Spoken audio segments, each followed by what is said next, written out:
Et c'est vrai, plus tu vas te cultiver et enrichir ton langage, plus tu vas pouvoir te créer des moments uniques où tu vas avoir différentes strates de détails en termes linguistiques. Et ça, c'est extrêmement intéressant et pertinent de la part de Tony Robbins.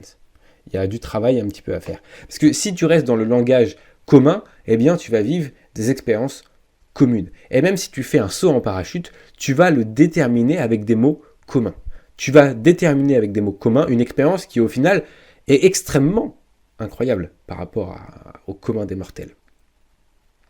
Pas tout le monde va sauter en parachute. Eh bien, si tu le décris avec des mots à l'intérieur de toi communs, tu vas amoindrir en fait la réalité de cette expérience. Tu peux redonner de la valeur à cette expérience en réenrichissant ton vocabulaire. Et ça, c'est incroyable ce que tu peux faire.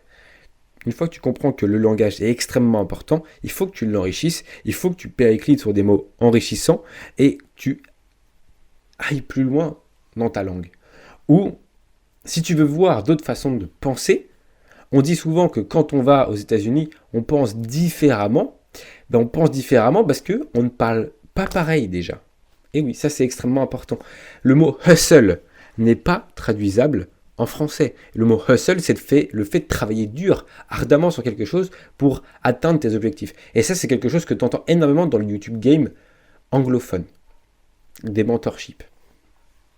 Nous, on n'a pas de mots pour dire ça. On a plusieurs mots pour retraduire un seul mot dans ce langage américain. Et ça, c'est extrêmement pertinent comme remarque.